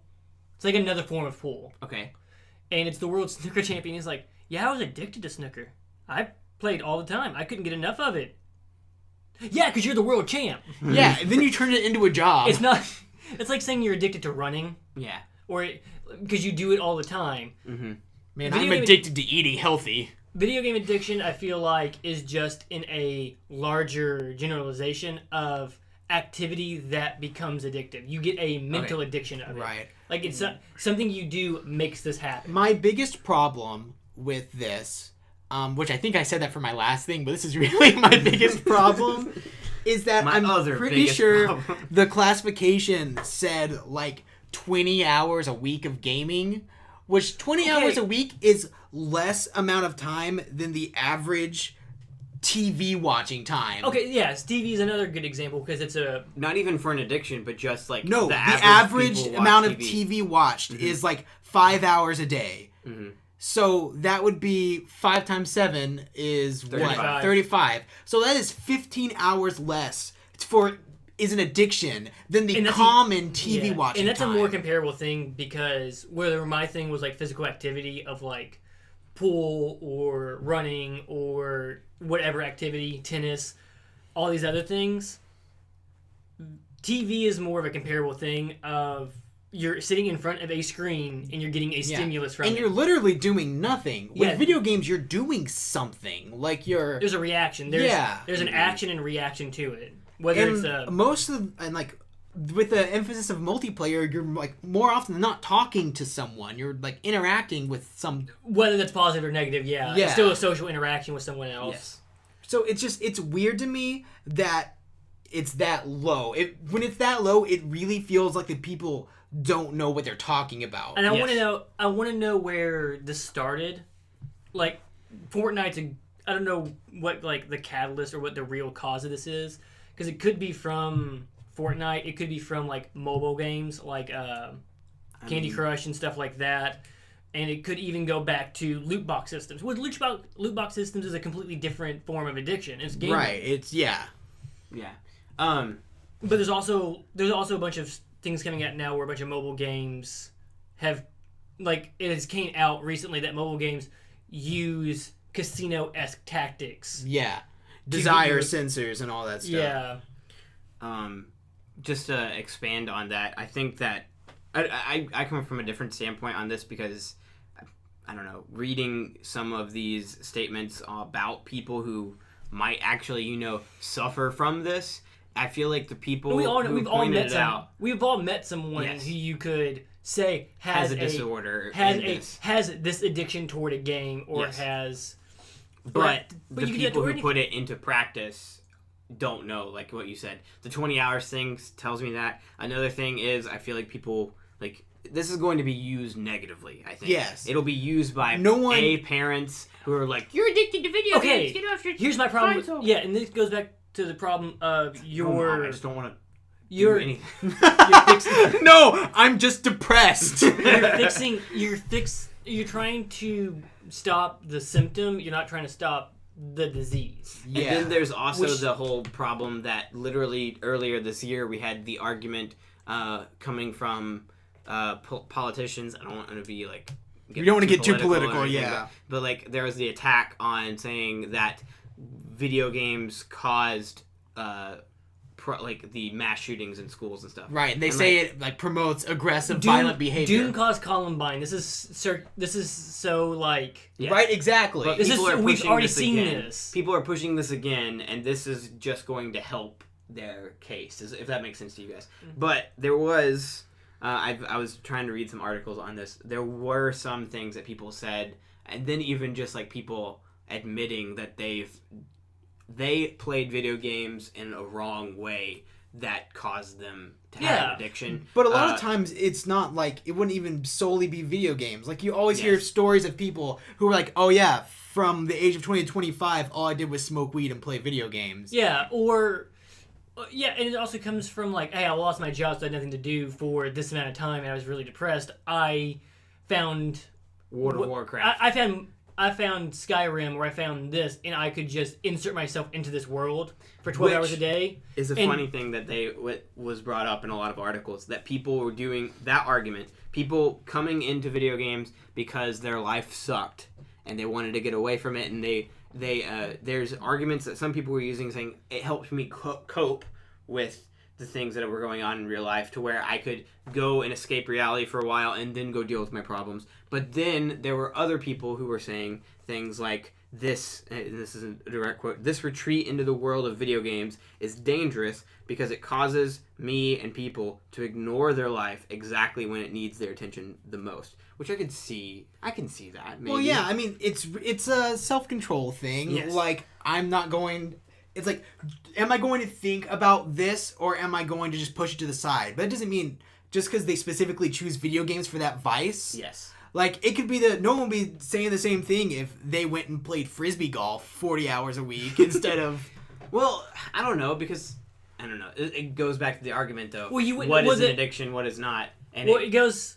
Well, the thing with his, it is a good comparison because you wouldn't blame disc golf. You would blame the problem. I'm not going to put regulations on disc golf. Well, nobody's putting regulations on I know, but that's the thing. That would because be the politicians are going to use this. Yes. That's the fear there. So no one's going to put regulations on disc golf because he plays it 40 hours a week when he should be instead of looking for a job. Yes. It goes back to that. How are you using it? Can you say the same thing about video games that a person who is a drunk could say about alcohol? Like, oh, this is the only thing that makes me feel good in life. Like, that could be a problem. But you can do that. But alcohol is different. And same thing for heroin. Because alcohol literally affects your mind. That's a literal addiction. Well, these people are making the argument that this can become. That's a literal like chemical dependence. Like you go into actual withdrawal from alcohol. There's a difference there. Yeah, I don't go into withdrawal from video games. I just get bored. Now, and this is this is me not being this person trying. You can have psychological withdrawal, but I'm saying like there's a difference between a chemical dependence and a psychological dependence. Okay, maybe. Just being devil's advocate here, there were cases that people brought up, even like on major news sites like GameSpot or IGN, where they talked about people who I wouldn't call GameSpot a major news source. I mean, a major video game news maybe source. In like 2005. Okay, well, either way, they both were talking about the fact that there have been World of Warcraft players who have literally died because they played so much that they did not stop to eat and take care of themselves. Right. Like, that is... it's different than you and I, where in college we played video games for like 3 or 4 hours on a day where we had nothing else to do. Yeah. And it was fun and awesome. These are people who... Like, I can't even begin to think like that because we haven't had that issue. I can drink alcohol and be like, well, this isn't people who have that addictive. problem... Or like stuff like that. But to some the people issue I have is the people who have that problem, there's something inherently wrong with them before the game. Right. Maybe. It just happens to be the video game that triggers that. Like, it could be anything that they get into at the time. Okay. Would you say that and this is just me being maybe ignorant. My thing I said is not 100% always true. Yeah. Right. Would you say that is the same thing? Could you compare that to other addictive things? Like, I mean, I am not addicted to alcohol. I'm or something like that. Yeah. But if I were in the right state of mind because of other things affecting me, could I be more prone to get addicted to it, just like you could video games or anything else? The only thing I would compare it to would be like maybe a gambling addiction, because you have that excitement, that release of dopamines. Yeah.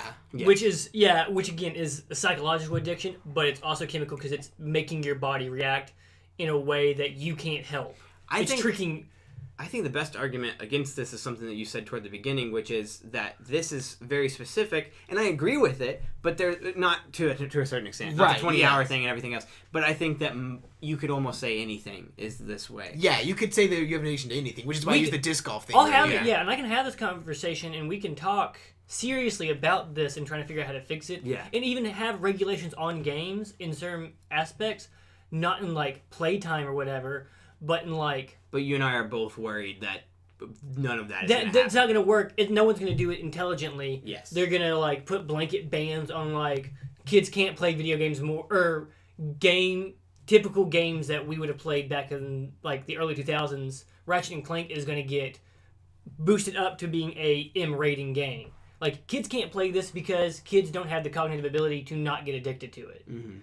So that's my fear, but we can have a real conversation about the problem with games and say the way you program your game or the way this game is designed is inherently trying to get someone addicted. Yes. Like Candy Crush, any of the like Tapathon kind of mobile games, the ones that you press a button and it makes a big explosion of level up, those kind of like watching your numbers go up kind of games. Right. We can talk about those and be like, you're using the same techniques that slot machines use. You know you're doing that. And you're specifically marketed towards kids. And you're specifically marketed towards kids that will use someone else's money to buy more things because you made pretty pictures. Because they're fishing for whales. They're not trying to make a game. And so we can talk more about that, because I don't feel like console games are as bad in the addiction situation. Well, I think the mobile games, though, is the difference between a free-to-play game that has a bunch of like encouragement to spend extra money on loot boxes or all these other like flashy things. That's not video game addiction. That's like gambling. $60 on a game. Those companies, other than EA, will take that as you paid this, you get the full game. That's the difference there. Right. But I'm saying, even retail games would do it where you can look at it and you're like, this is using tactics that we know is addictive. Yeah. And that's the issue, and that's where we should be addressing it. But instead of fixing those problems, I feel like we're going to go in a direction of pushing games back. Let's just ban all of them, or make a person 20. They have to be 21 to play most games. And that's my third biggest problem with this thing, because it feels like it's a deflection. It moves it away from looking at the real problems. It's easy to blame video games when you could say, okay, well, what is causing this addiction? TV addiction. TV addiction, social media addiction, video game addiction. It all falls under like the same major category. Yeah. Right. Of escapism. Yes. It's like, you shouldn't. It's my life sucks, so I'm going to this. And it's like, okay, well, we'll just ban that. Well, my life still sucks. Yeah, my life still sucks. I'm gonna find a new thing to. Yeah. Oh, video games are gone. Oh, social media is gone. Oop, TV's gone.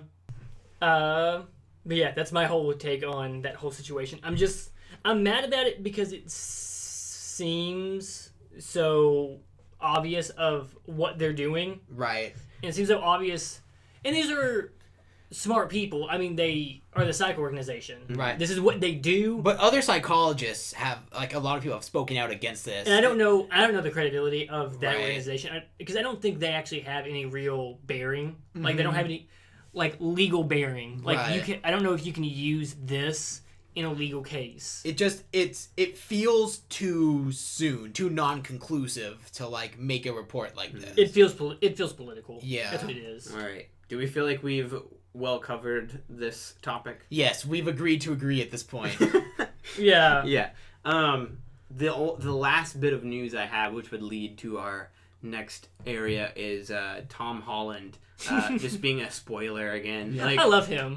Tom Holland obviously plays Spider-Man in the newest rendition of Spider-Man. Yes, Spider-Man Homecoming in the current MCU. Yes, and his actor, he's still young, and he's also just like the best person ever, but he also is really bad at keeping secrets. He's just very excited. He's a very Spider-Man. excited person. If I was Spider-Man, I'd be just like him. I'm just like, guys, look at all this cool stuff. I'm Spider-Man! Like, dang it. He's so bad at people not finding out his identity that in Spider-Man Homecoming, the villain figures it out in like 5 seconds. And also, his aunt walks in on him putting on his Spider-Man costume. He's so bad at people not... And his best friend finds out. At the very beginning of the movie. He's so bad at keeping secrets. Yeah. I think that's part of his character, though. It's Right. just the best. But does anybody know what he spoiled or remember what he spoiled? The name of the new Spider-Man movie. Yes. Far From Home. Far From Home. And, I mean, we basically already knew this, but he did go past that suspension of disbelief of are these characters coming back from the Infinity War film? But we knew this. Kind of. We knew there was a new Spider-Man movie coming out. Like, a new Spider-Man movie was announced before Infinity War. Here's the thing. Did you think they were going to do... Did you think they were going to put another Spider-Man in? No, but that still was part of the possibility. Did you think they were going to keep half of the universe gone? Maybe. See, it's a comic book movie, and comic books do this stuff all the time. When Peter Parker dies and the Superior Spider-Man starts, or when Captain America has suddenly been Hydra the whole time. When Mary Jane dies and then Peter Parker makes a deal with the devil to bring her back, but but they're not married anymore. But they're not married and doesn't have any memory of it. Comics do stuff like this all the time, and you know it's not going to be permanent, but you just have to let the stories be interesting while they're there. Yeah. And there's still ramifications afterwards, even if things come back. It's still, I don't know, watching Infinity War, knowing the characters that were leaving, it's like, I'm not sad, because I know these characters are coming back. Yeah. And it's still sad in the moment, though. Like, you can let it be sad in universe at the time. Everyone's like, I was crying. I'm like, I know these people are coming back. It's still an emotional moment. I don't know. Here's my prediction. Homecoming 2 is called Far From Home. Right. So my prediction is that everyone who becomes Undust is going to just be reformed right where they were.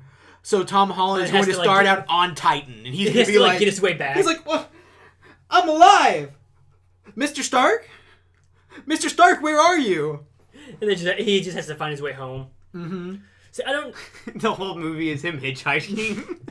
The Hitchhiker's Guide to the Galaxy, Spider-Man edition. I have no predictions for what this movie is going to be, because they established way too much of a cast in the first Spider-Man to just ignore it all. To just ignore his best friend, Mary Jane, his aunt, all those other great people. You know, Liz. The Iron Man characters that were already established. I don't know any other. I don't really remember any of the other characters. Flash Thompson. Okay. Iron Man was in it. Yeah. Flash Thompson's the funniest thing to me in the Spider-Man Homecoming movie, because he's not a jock. Yeah, because he's a nerd jock. He's a nerd that beats up nerds. Yeah, because like Flash Thompson has always been like, oh, look at me, I'm just typical bully. But then they kind of like, I guess they like modernized it so where he's more of like an internet bully. Yeah, which is weird to me. I mean, like it's good. It worked for the movie. Does this high school even have a football team? Probably every high school has a football team. Well, they're like a tech school though. Remember, that's why everyone there's so smart. Oh, because their school is like a. They probably have a really bad football team. Because it's like the School of Art and Science. Yeah. Or I think it's the School of like Art and Technology or Science and Technology. Crap. Anyway, So we think you think this movie. That's my will be, prediction. It probably won't be, but that is my calling it right here prediction. That's the problem with that is that it is after the second. Exactly. So he's going to reform, but he's still going to be on Titan. Just be way up there. So he's got. But then he would have all the other characters around him. Is the problem? It's a Guardians crossover, All where the right. Guardians will be like, "Hey, yeah, because you'd have That wouldn't be Because that Drax. Drax, Peter, and Peter. that's it. Because everyone else was on Earth. Star-Lord. Peter. Oh, Drax, Peter. Okay. Yeah. Oh, Him, yeah. and Peter. That's who I meant when I said Peter. Peter, Drax. Yeah. We're forgetting Doctor Strange. Doctor Strange. Oh yeah. Oh, Doctor Strange And can just Mantis. teleport you And back. he goes, you know what? Yep, already debunked. It's very. Myth busted. Wait, can he do his power thing without the eye thing? Yeah, the eye thing is just his time stuff. The sling ring is what he does. Because Han can do it too. That's fair. That's fart. That's fart. We had to bring me farting back into this. Yeah. No. Anyway. What else about this? He spoiled that. My favorite thing, which I told you guys about, is he spoiled the plot of Jurassic World to Chris Pratt, who is in Jurassic World. Did he spoil the plot to Jurassic World, or did he spoil the fact that Jurassic World is being made again? No, so I haven't seen Jurassic World, so I don't know too much about the plot, but I think like one of the basics, like the basic plot points, is that the island that Jurassic World is on is an active volcano. Or Okay. it was an unactive volcano, and now it starts being active. So that's why they go back there. Okay. And Tom Holland is the one who told Chris Pratt about the volcano. Okay. Because I think he's friends with the female lead. Okay. What That's is her funny. name? Jessica Chastain? No, that's a different famous person. But yeah. Isn't it like Karen? No, it's not Karen Gillian. It's another red-haired lady. Okay. we're naming red-haired ladies. Oh, Ela Fisher, right? Yeah, no, it's Emma not. Stone. No, it's not. let me get this so Anyway, it can be accurate. But he spoiled these things, which is not the first time, and it's funny because Marvel has realized that Bryce he does Dallas this, Howard. and yes, and then they'll stick him with It's a very male people name. to keep Well, yeah, him Benedict. from. I love Tom Holland and Benedict Cumberbatch together because it was like Benedict Cumberbatch was like his dad. It was like, so how'd you like being in Infinity Wars? Oh, it was great, especially when it was a good movie. It was really fun. It to also work on. felt like very like in character, like Doctor Strange. Yeah, everyone watching this, don't pause ours because we want the views. But you know what? You're a minute 30 in, or a minute 30 in. You're an hour 30 in. You can pause it right now. Go ahead and look up Tom Holland and Benedict Cumberbatch in a interview together, and him stopping him Even from, better, like multiple times. even in better multiple interviews. Look up Mark Ruffalo and who's War Machine. Don Cheadle. Don Cheadle. Look up their interview together because, like, a year ago, Mark Ruffalo spoiled the ending of the movie, and Don Cheadle has the best the most real reaction to it. Because, like, so did you enjoy Infinity War? He was like, yeah, this is gonna be way different than anything you're ever used to. Like, huge stuff. Like, everyone dies, and Don Cheadle immediately goes, dude. Come on. And everyone thinks like, oh, he's just like. And Mark Ruffalo's like, we can cut this, right? Like, yeah, we can cut this. We're not cutting this. This is gold. Everyone will want to watch this video. Are you kidding me? We're not cutting this. Don Cheadle's just like, yeah, dude. I watched that, and he like It's so real. And Mark Ruffalo goes, "Am I gonna get in trouble for this?" That's the best. He's like, oh man, now they're not gonna let me do my own movie. Huh? Are they really? Are they gonna do a Hulk movie? Okay, Exactly. Like, is that never gonna happen? Never. They already had one. No, they didn't. Yeah, They with Not with him though. Not with him though. No, No. but it was still in the universe. Is it count in the universe? Yeah, it's Yeah, canon. it's real. The one with I didn't know that. Dude from Fight Club. yeah, Fight Club. Gosh, for the life of me, I cannot remember his name right now. can't remember. Ed Norton. Yeah, Edward There we Norton. go. Wait, that's considered canon? Yeah. Yeah. Even- At the end, just- Tony Stark shows up. I had never watched that film. Really? Oh, it's not good. Oh. I like it. It's not great. It's good. At the same like time. At the exact same time. It's good. It's not good. I meant to bring this up about this movie earlier. The end fight of season 1 of Luke Cage is just a worse version of the climax of The Incredible Hulk. Because it's just two buff dudes fighting in Harlem. Oh, yeah, you're right. Weird. It's just a worse version. That's weird. Well, less significant. Because they're not huge and destroying the whole city. I'm not going to argue about Hulk. The one thing I do dislike about Hulk is the ending fight. Because it does the thing I hate with most Marvel movies of, hey, what are you? I'm just you, but evil. Oh, yeah. Because, I mean, everyone has that. You got Spider-Man and Venom. Yeah, but Spider-Man and Venom is a little different because Venom is the symbiote and he can do a lot more. Yeah, and there's a connection there. There's a more close reason as to why he's like that. Okay. Mm-hmm. But I mean, then Killmonger, Black Panther. What is it? Iron Man and Ironmonger. Is that his name? Yeah, I'm pretty sure he's the Ironmonger. I just like the fact that there's two villains and the last name Monger. Yeah. Bad guy and Ant-Man. Oh, Ant-Man Yellow Jacket. It's just to me it's lazy. The only one who doesn't have that is Thor. There's not Thor and then Dark Thor. I mean, there's Loki. But he's completely different. He's magical. They're both magic, but he's a trickster. He's all about illusions. They're both they're brothers. They're the antithesis. But no, what I'm saying is my enemy is just the shadow of me. Okay. That does the exact same thing I do, so we have to go at it using the exact same power. I understand. It's like if Thor fought other big buff guy with hammer that shot lightning. Okay. Yeah. It's just not... The only one that, is kind of the inverse of that I'm okay with is Iron Man and Winter Soldier, just because I love Winter Soldier's movie so much. It's so good. Winter Soldier's still very different. Because he uses, guns and stuff, but he's still super soldier. Captain America and... Did I say Iron Man? Yeah. Might be. Captain America and Winter Soldier. What?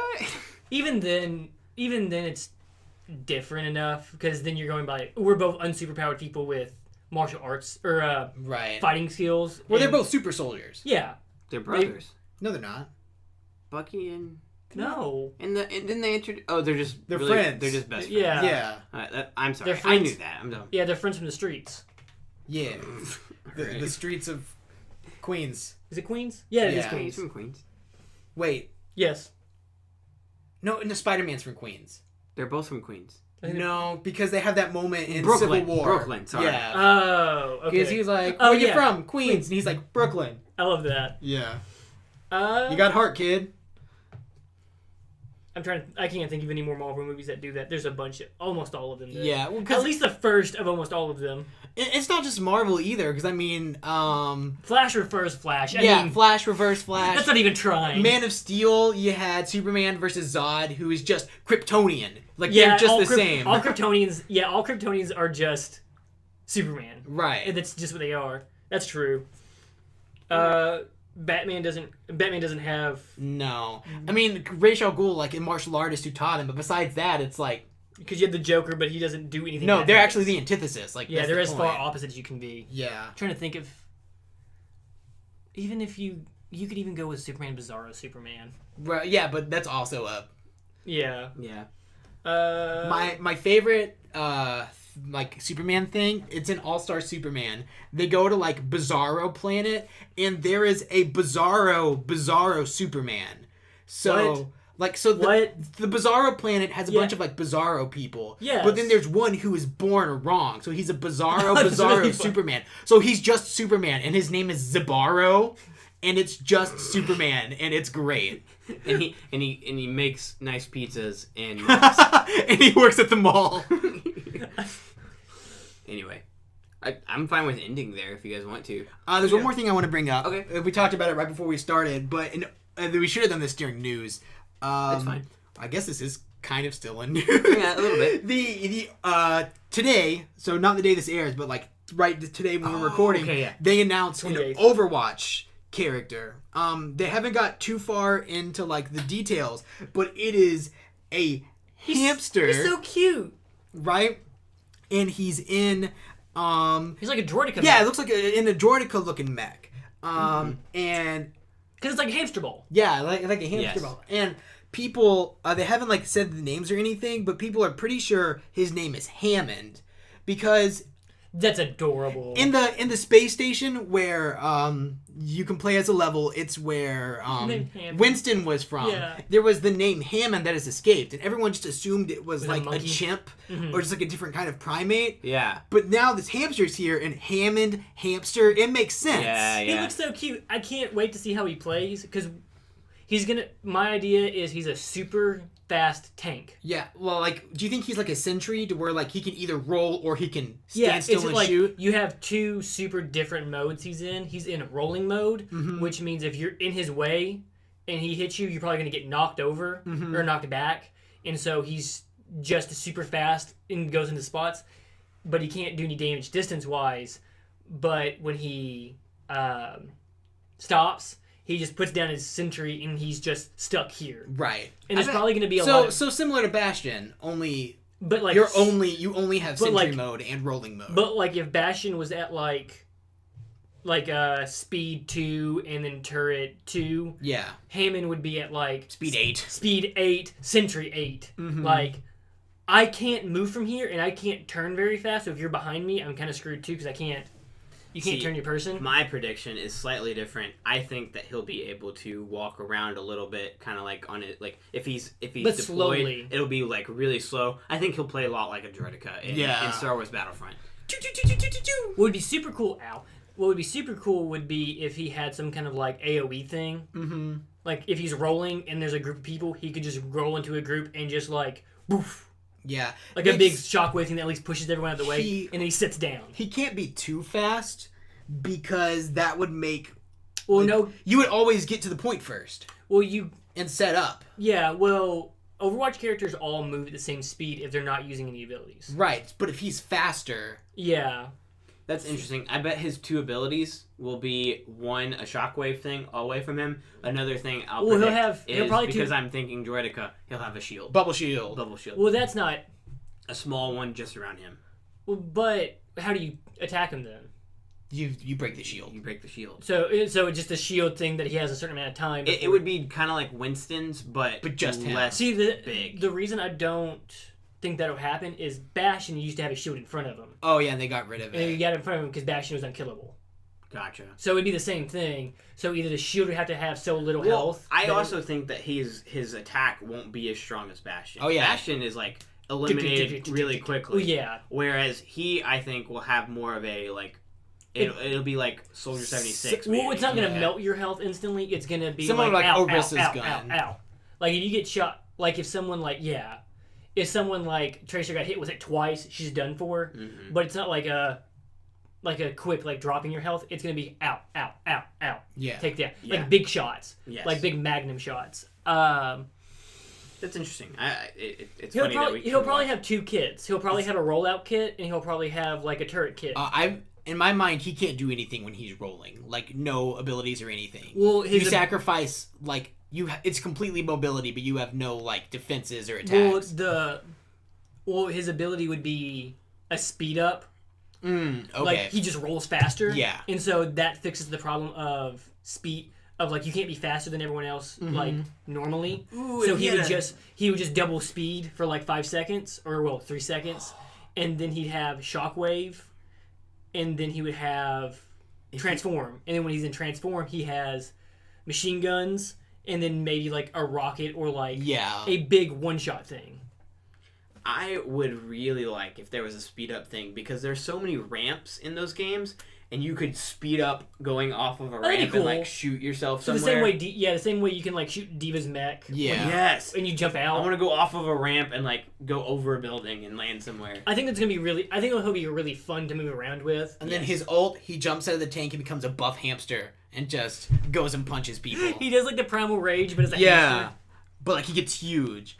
Like Wonky on Kids Next Door when he fights the sandwich monster. You know. Yeah, I actually know what you're talking about. With the Guar music playing in the background. So, his ult, I don't know what his ult would be. I really hope his ult is like jump out of mech. Right, I just wanted him to reference the fact that he's a hamster in one of his moves. I want him to jump out of his mech, and I want him to just be like, I don't know what his move would be, if it's like a tase or just like a super quick kill thing. Mm-hmm. But it's like, yeah, I have 3 tase things that will immediately drop you. Also, I'm a tiny hamster, so try to shoot me. Oh, so like just by yourself. So you jump out of the mech as the hamster, and you're running around, and you just kind of like... And it's like... And it's not a very, like, noticeable thing. Like, the mech might still be there doing, like, an autopilot thing. And you just kind of run out like, tase, you're dropped. Tase, you're dropped. Tase, you're dropped. Back in my mech. Now I just want to play adorable tiny Titanfall, where you're all hamsters, and you know you can have your mechs on autopilot going around, and then you're going around fighting as hamsters. The game was good, and it was not popular enough. I'm so sad I didn't have money when Titanfall 2 came out, because I missed it. Because it's one of those things where if you're not playing it right when it comes out, there's basically no point. Yeah. Right. Because everybody's going to be so good when you join in. Yeah, because the people who are still playing it are the people that still play Titanfall. Yeah. I have 2 other quick things, and then I guess we're going to wrap up. Just game coming out. Yeah. Toe Jam and Earl, they released a new trailer for it, like, 2 days ago. I forgot that was a thing that was happening. It's a Kickstarter. Because they kickstarted like forever ago. But now, like, the trailer's out, and it's coming this fall. Okay. So that's cool. Yeah. Go watch the trailer. That was one of those Kickstarters that I just assumed was never coming to fruition. I love Toe Jam and Earl. It's a really good 2-player game. Also, other game release coming to Switch soon. Do you remember Carnival Games? Wait, like Wii game? Like the Wii, like, party game that was really bad? Yeah. 2K is bringing Carnival Games to the Switch. Why? It makes it's probably going to be for like $30, $20. It better not be better than 20. They're not just porting it, right? I have no idea. Are they making a I haven't sequel? watched gameplay footage of it. I just saw it was announced. Because I haven't been following Carnival Games. I tried to play it like literally within the last year, and I remember it being fun. I played it; it was awful. Like stupid. When you played it the first time. Wait, no. I was with my family, and we were just having fun. They're the stupid ones, apparently. We were just having fun and playing. It was fun to play with. It's fun to play with them. It's a fun game to make fun of with people. It was also back when the Wii was like first coming out, and like so it was like novelty. This is magic, like moving your hand around, and okay. like it was doing it too. But like now, we're all past that. Almost all motion control stuff does not hold up. Anything from like 2006, 2000. Anything that doesn't use the Wii Motion Plus. I was gonna say the Wii Motion Plus actually impressed me. Oh, yeah, that stuff is magic. Yeah. I loved, and for some reason the Wii Motion Plus was even better on the Wii U. Like the implementation. Like when you played it with Nintendo Land. Yeah, when you like the Zelda minigame, it was straight up 1-to-1. Oh, it was great. But yeah, Carnival Games is coming to Switch. I don't know how it's gonna play, but it's. Well, we'll play it on our channel when it comes out. Will we? And hope and pray that Nintendo is like, yeah, you guys can have that one. They're like, we'll let that. We probably won't, just because Nintendo. Some console somewhere has to be the shovelware thing, right? And so I guess Switch is gonna be the easiest to develop for. You know, Shovel Knight, shovelware. Oh, I love Shovel Knight, but it's not shovelware. But the shovelware. It kind of mostly moved to mobile games, but I'm going to guess the Switch is going to get a good amount. If you go to the Switch store now, there are so many, like... Oh, yeah, I know. Bad games on If you go and sort by, like, price. Mm-hmm. Look at, like, the 30-cent games. Yeah.